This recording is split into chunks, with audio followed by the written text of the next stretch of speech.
This week on Gravel, it's Viva la Revolution. Digger tells us about how, in the Bay of Pigs in Cuba, he had a romantic moment with an angelfish 40 feet down. He named her Ariel. This week on Gravel.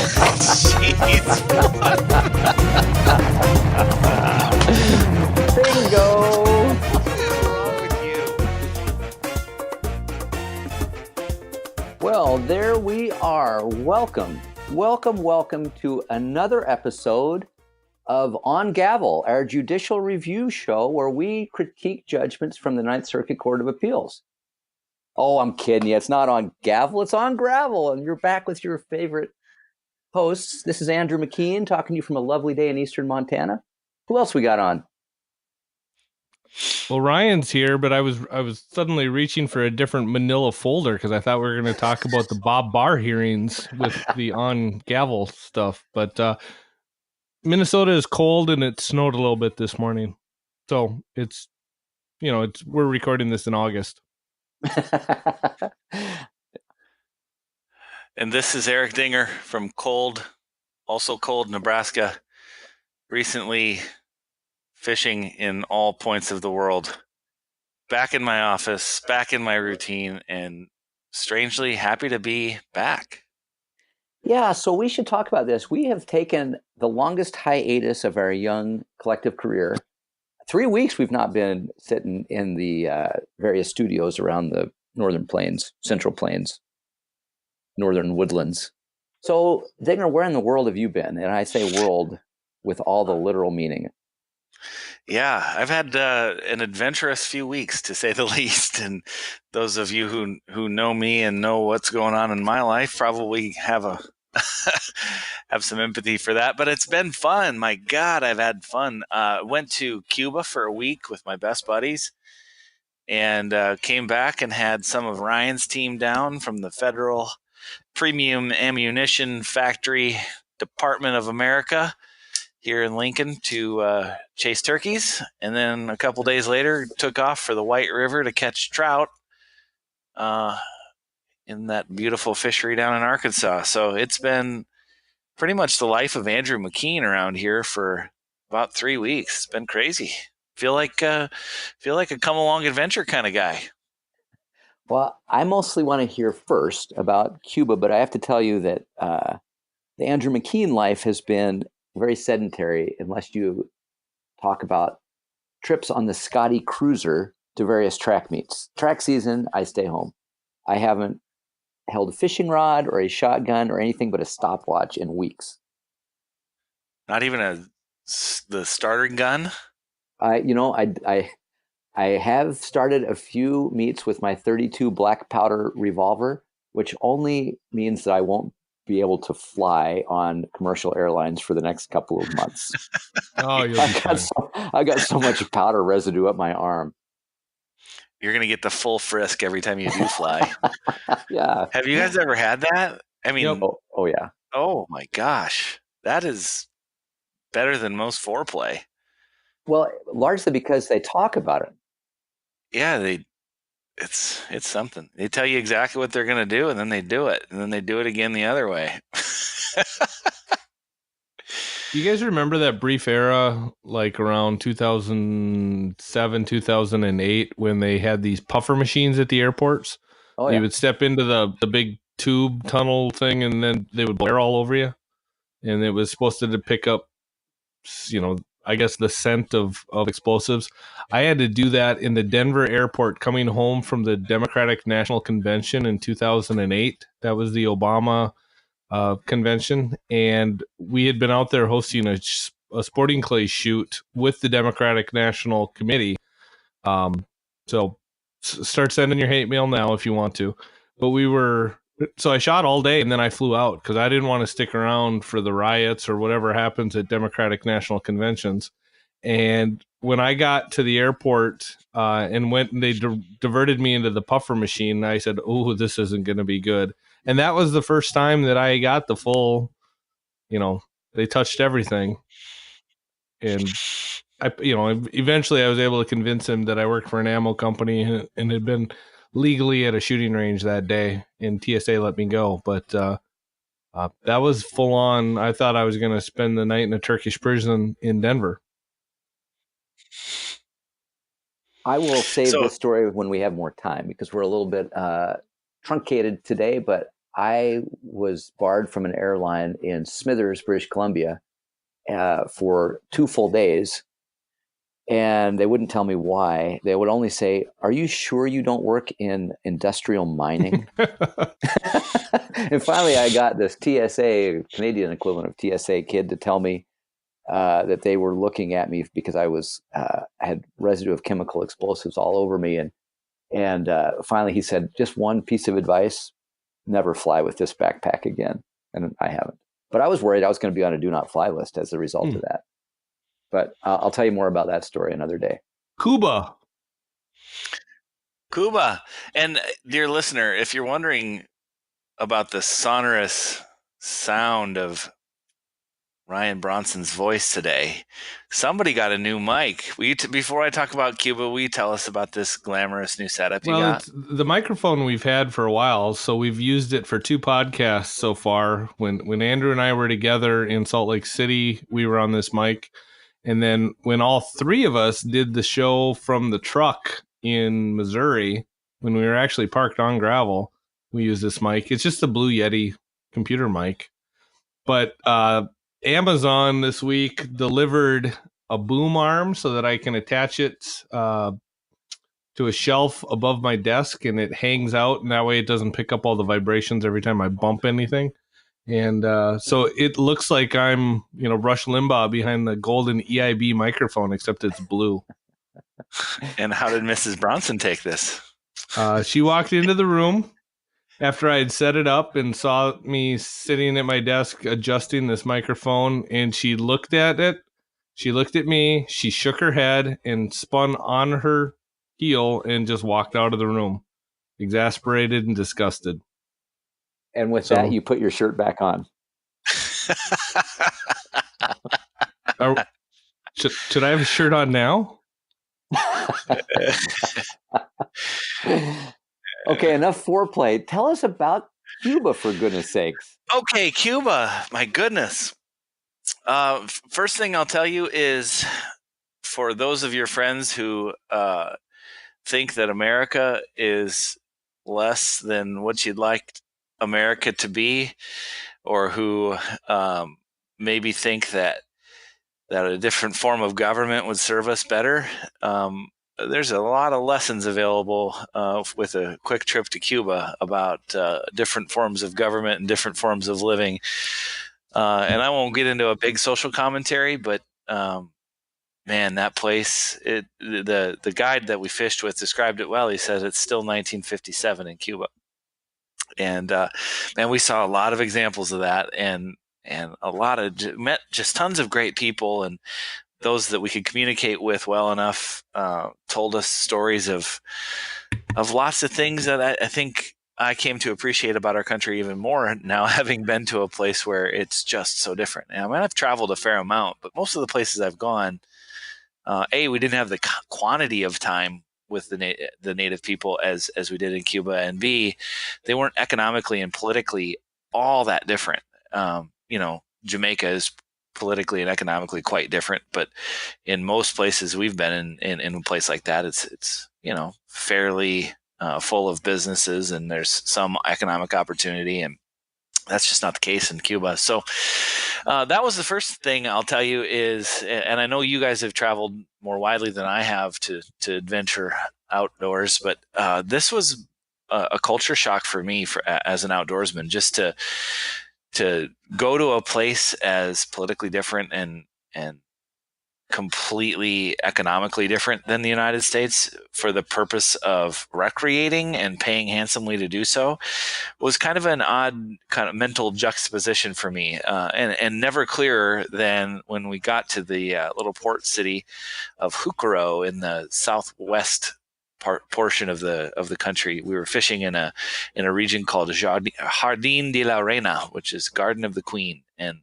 it's well named because it is just a spectacular fishery and a beautiful place. But this little port city of Jucaro was as destitute of a place as I've probably been. I've gotten off the grid in Puerto Rico or in Dominican and in some other places in Jamaica.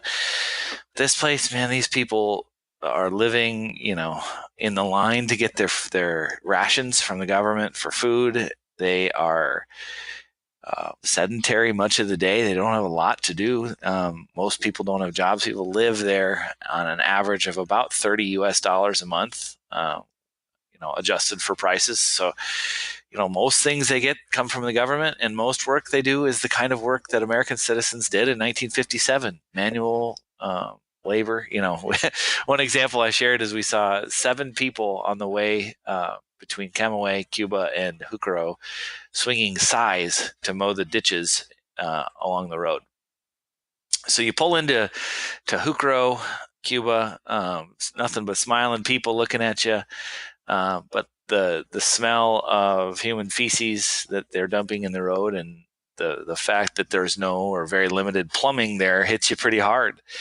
And then you cross a razor wire fence that's guarded 24/7, and they're next to really squalor. Picture, the American female's proclivity for barnwood, the rustic look. Now we're putting it as shiplap on our walls and things. Picture that as literally the barrier between you and the elements for your house. Like, just lots of shanties and lots of pretty tough living. And then you cross this razor wire fence, and there sits, $250 million worth of yachts. We happened to fish on a beautiful 65-foot yacht that took us out into the Garden of the Queen, and we lived on the yacht for 6 days. There were 7 total Cubans on the boat, and we hopped on the boat with 2 fishermen and a guide each day, and we motored out into the flats and pulled around in what I would consider the most beautiful place I've ever been, or if not, most beautiful tropical place I've ever been, to just absolutely pristine water. I remember, the water as deep as 30 or 40 feet. You can see the bottom just as clear as day. And we pulled around, and me and my amateur fly fishing ability, the first day I ever fished on the flats with a fly rod, I landed 8 bonefish, 2 tarpon, and a couple of mutton snapper. And so the fishing there, even for an amateur, is just so far beyond what I expected it to be. And the power and frenzy of those fish and the fight they give you is just really hard to compare to anything you can catch in freshwater. And I'm sure you guys have done that more than I have. And I've deep sea fished several times, but it's never more clear how powerful the animal on the other end of your rod is than when you're holding a 7-weight fly rod with an 8-pound bonefish on the other end of it. So pretty cool. Spent a lot of time talking about, interesting things to me anyway. Not to turn this into on gavel, but we spent some time talking with our guide, who spoke okay English, but enough to where we could communicate. And many of the guys on the trip with me spoke enough Spanish to be able to communicate as well. So one of the really interesting things that our guide taught us about was that in Cuba, there is a pretty wide awareness of how much better life can be elsewhere. And that's not just in America, but in a lot of places where free enterprise flows and people have the freedom to move around, and they call it openness. It's the term they use to describe other countries and their economic attitudes and ways of life. And one of the things that just really hit me hard, and it was a real awakening for me, was our guide said that Cubans today understand that they are oppressed. They know that there are better lives elsewhere, and they know that the Castro family has disproportionately taken from their country. And there are many, many thousands of people who would love to do something about that, but not one of them has a gun. Not one of them has a means to protect themselves. And it was one of those times where, I've always been a Second Amendment supporter, and as Andrew has said, there's more amendments at risk there in Cuba than the Second Amendment. But the one that hit me was the Second Amendment, and it's because so seldom do I think of needing to use my gun for something other than hunting, or maybe at the worst case scenario, self protection for my family at my home. But I've never thought about what it must be like to wish you had weapons to overthrow an oppressive government. And just to hear somebody plainly speak about that was fascinating for me. And it was a real edifier for me and how I think about our American right to bear arms, because what he said was, if you're a retired police officer in this country, you might have a gun that you had while you were a police officer. But outside of that, even if there was the appetite for revolution, there can't be. They need help from the outside. And so lots of stories like that. We settled in for 6 days. We lived like kings, and we fished hard and had the time of our lives. And I can't recommend it more highly. That, obviously I have a N of 1 flats fishing trips, but I don't know how you can have more fun than to be on a boat for 6 days with your best friends and catch fish by day and tell fish stories at dinner and drink great rum at night and smoke fancy cigars like you're the king of the world. So that was a heck of an adventure. We lived out of our backpacks for a full week because the airline lost our luggage. So thankfully we had packed every fishing utensil we possibly needed in our backpacks, and each of us had one pair of pants and one shirt for the week, which was pretty funny. And so we had the time of our lives. It's an incredible fishery and a beautiful place, and frankly, for a trip of that magnitude, it's not terribly expensive. And so I can't recommend it enough, dear listener. Find your way to Cuba. I think you'll like it. So I've rambled long enough, but that was a hell of an adventure, guys. It was very, very, very fun, very cool. Wow. Hey, one of the questions I have, I mentioned in a previous episode, I had been in Florida about 2 months ago on assignment, looking at some pretty obnoxious water quality issues in the coastal estuaries of Florida. And a lot of it has to do with fecal matter runoff from failing septic tanks. One of the questions I have from your experience is, obviously the municipal waste treatment in Cuba is not really up to snuff. Did you see any indication from any impact on the fishery at all? And I know you don't really have a baseline there, but is that at all an issue? Or I wonder what makes Florida so toxic with fecal matter, and maybe Cuba's immune to it a little more. Yeah, I mean, the water nearest to the island looks very different than out a ways. Where we were fishing was about 60 miles off of the coast, and the difference was noticeable. It was just like coming into an East Coast city on the Atlantic Ocean, where if you're out away from the port or out away from where you're leaving. Boston's a good example, or New York. You look at the water quality nearest the Statue of Liberty. It's pretty noxious and nasty looking, and then you get out of a few miles, and it looks quite different. So, I would describe it in that way. I mean, our ability to communicate wasn't quite on the level where I probably could have gotten very far into that. A, and then B. I didn't notice the Cuban people to be all that aware of that kind of issue. And not to slight them in any way, but there's a lot of trash, and they're really, think of where you live now in 1957. I mean, there's way more subsistence living going on than there is consumption driven, economy. And so I would tell you that what I saw was the water was very different nearest the island, and out away where you get into the sea currents and stuff, and the fish we were fishing were migrating tarpon from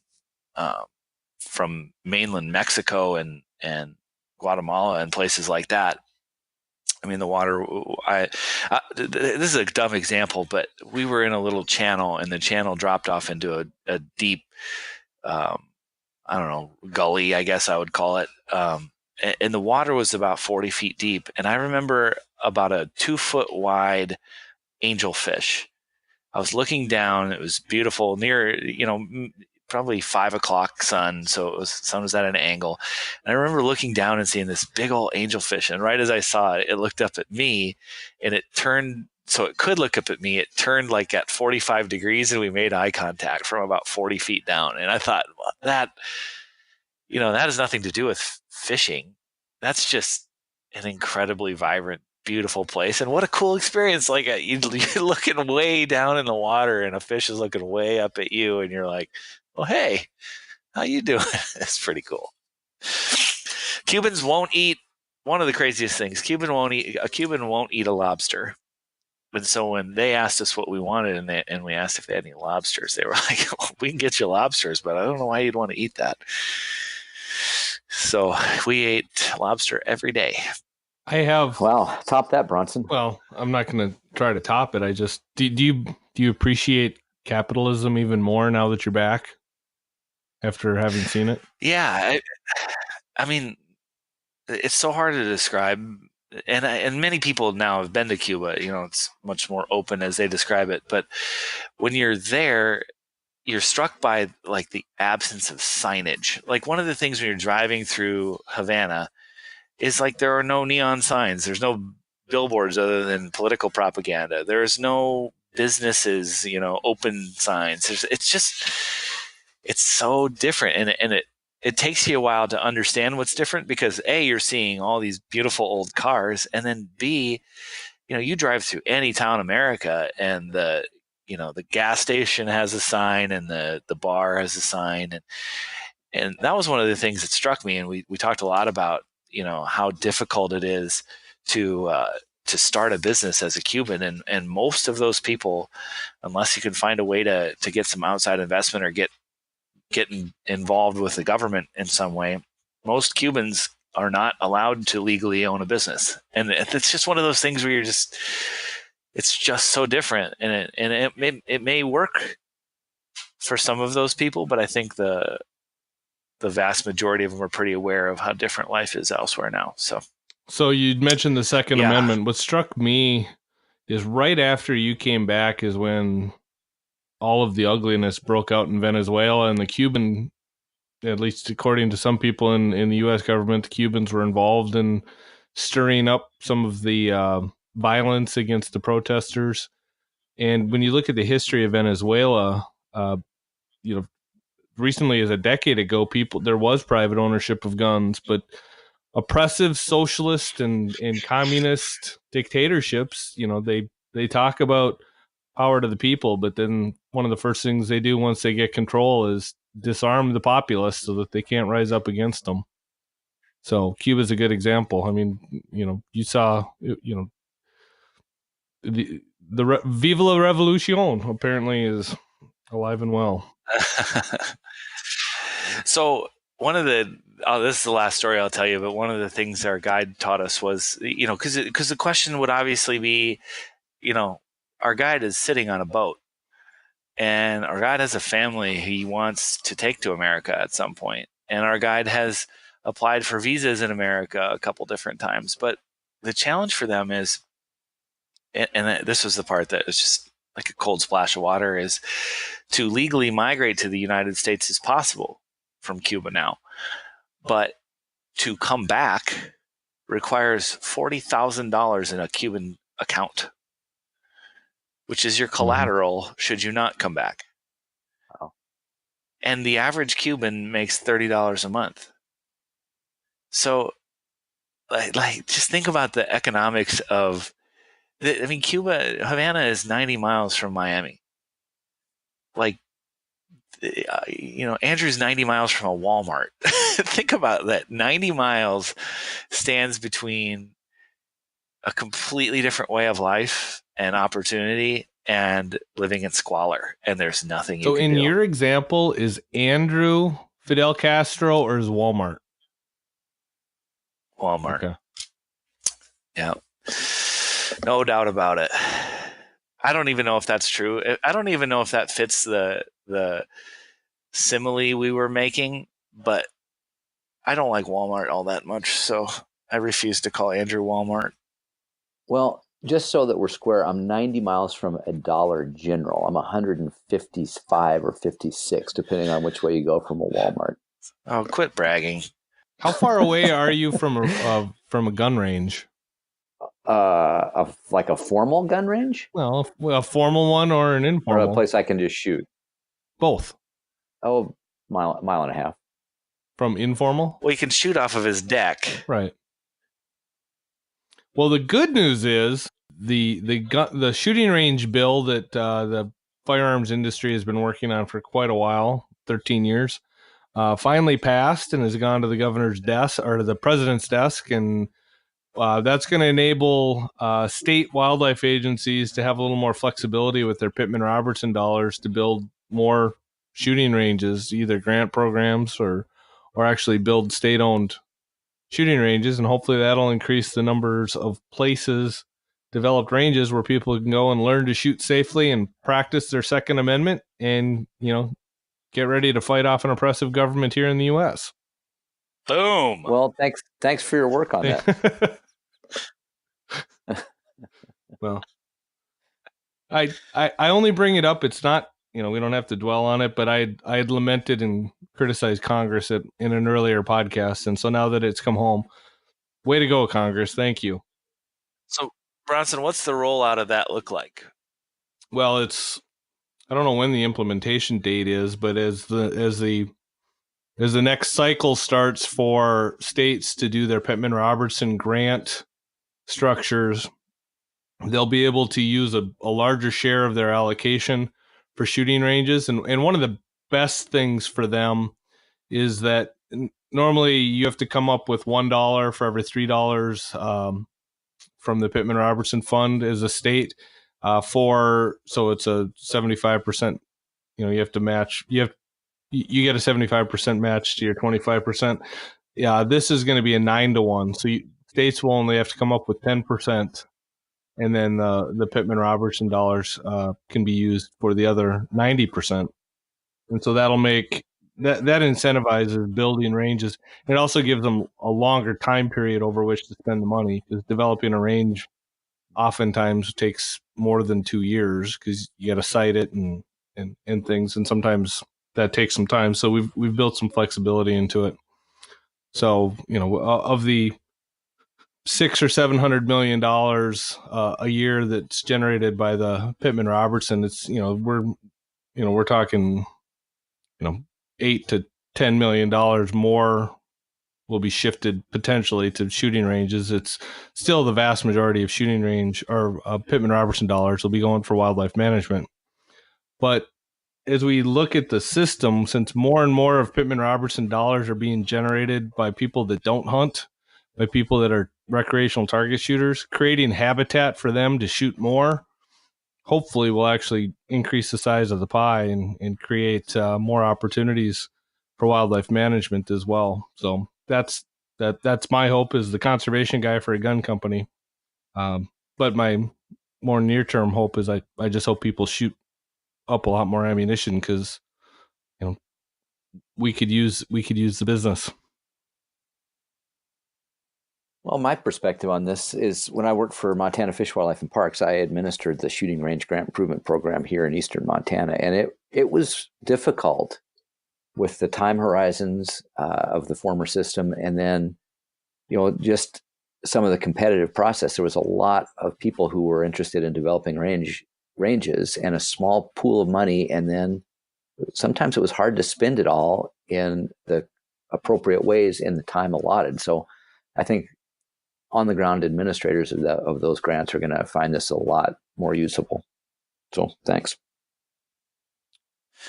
Nice work. That's going to be a great thing, I think. Keep it up, Congress. Well, it's turkey season, kind of ticking down a little bit, and I was lamenting before we hit record on this. I've been every day thinking about turkeys, and I got my turkey stuff ready to go, and it's just hasn't been utilized. It's track season in McKeanville, and it's just taken a bit too much of my time. So tell me a turkey story, and just maybe I can bask in the reflected glow of your experience, please. I'm jonesing.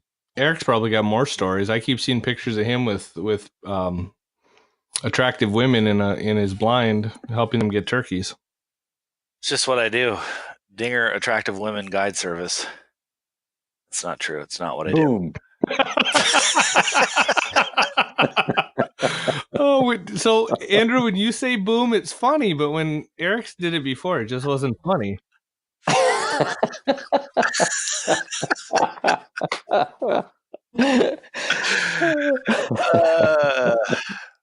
Well, I've talked too much, but a quick story.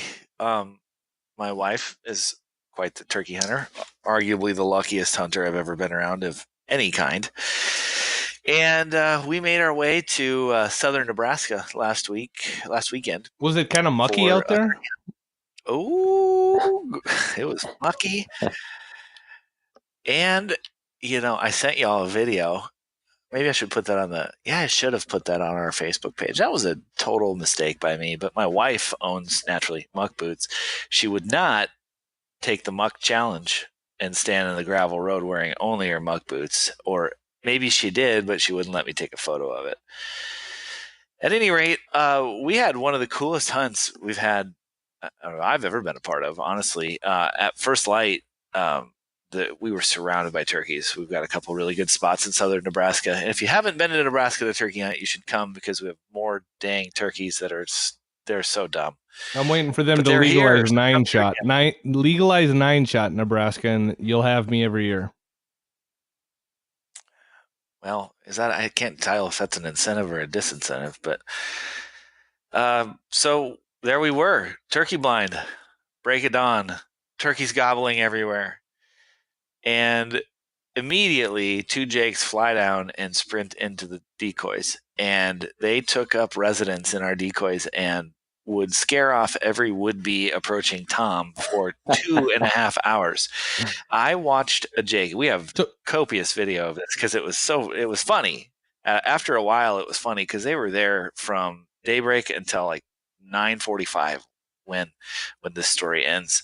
And one of these jakes would gobble every time I called. He was kind of the sentinel of the two. And the other one had relations with this little Primos decoy in every way you could possibly imagine a turkey copulating with another turkey, an inanimate additional turkey. He stood on her. He got her from the side. He got her from the back. He got her from the front. He got her from the other side. And he just wouldn't give up. Finally, we got to where we were talking at full throat. We were laughing like this turkey was not going to leave. And that's how his story ended, because they were gobbling off every other bird we could try to get to come in. And so Steph brought home a turkey.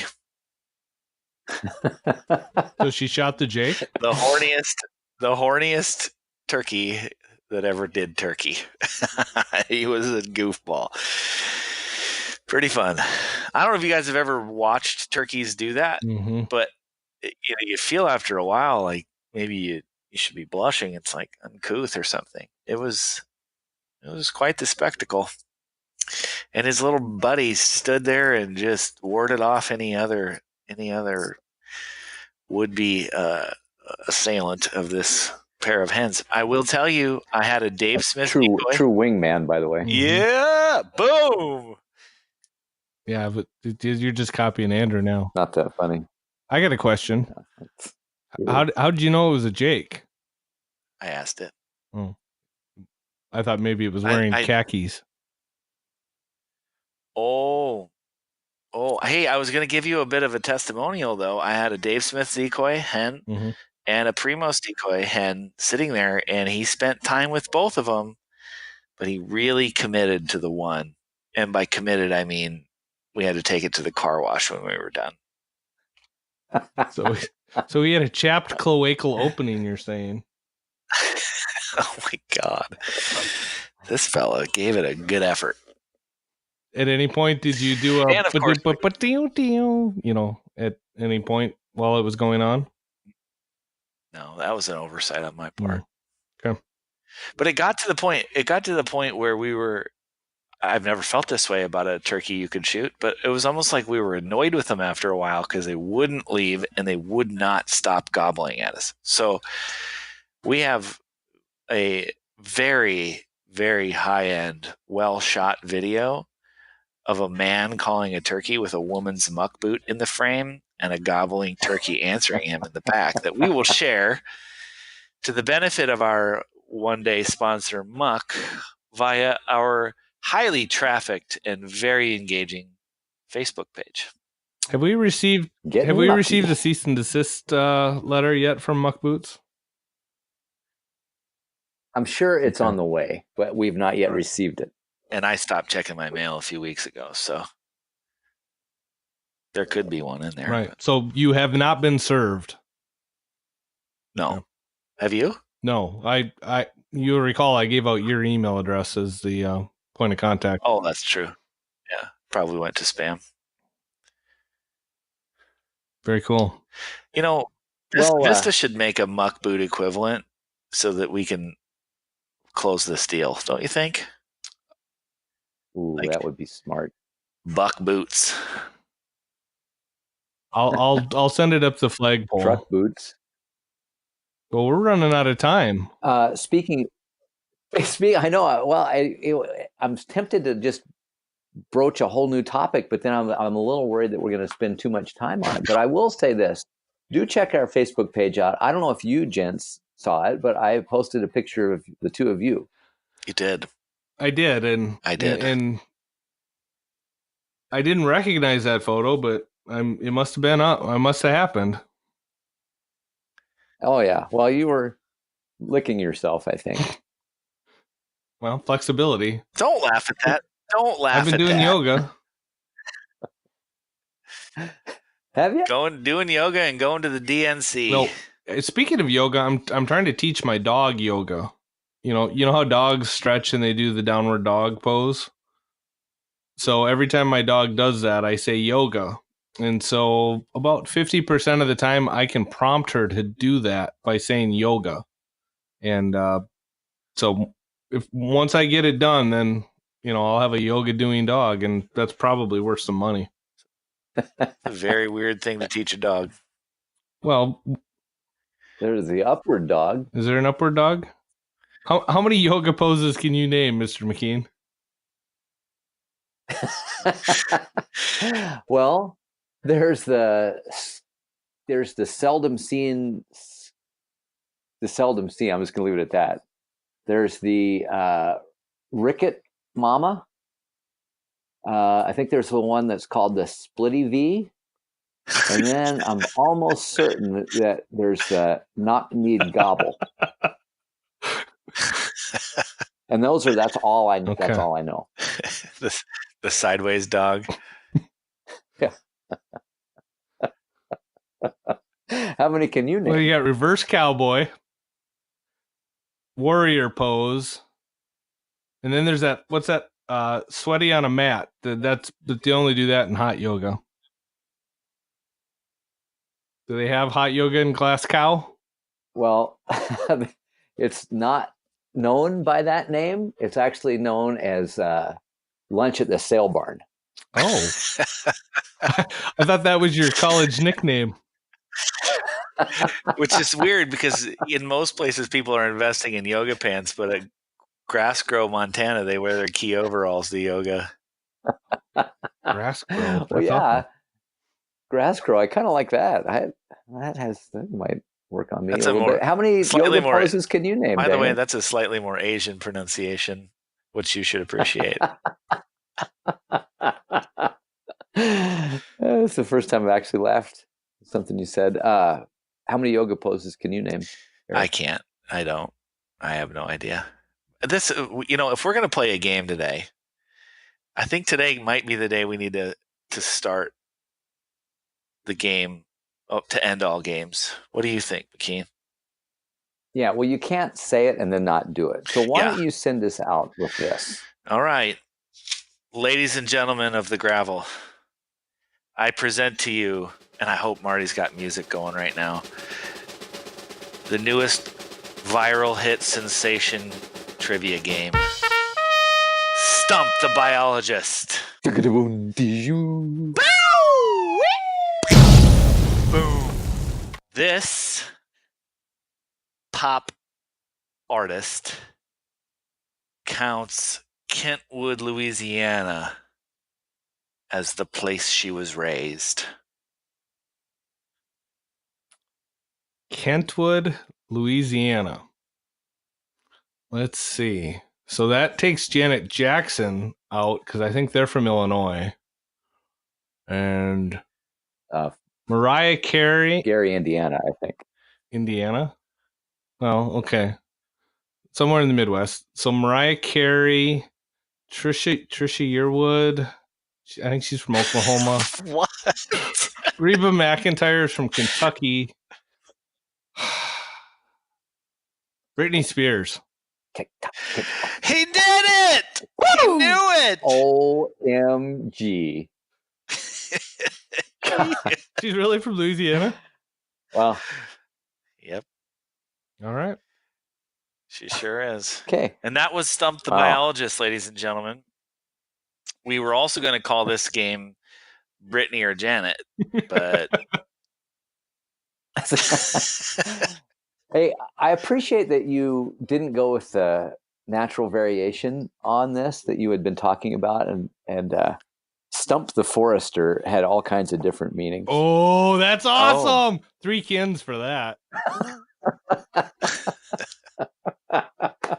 Oh, it would be funny if I got it. Well, hey, listener, we promise not to leave you in the audio lurch for so long next time. So be looking for another episode of On Gavel coming your way really sooner than you expect and later than you wish. So with that, please, for the love of Pete and Sonia Henning's sister, keep it on Gravel. Who the hell is Sonia Henning?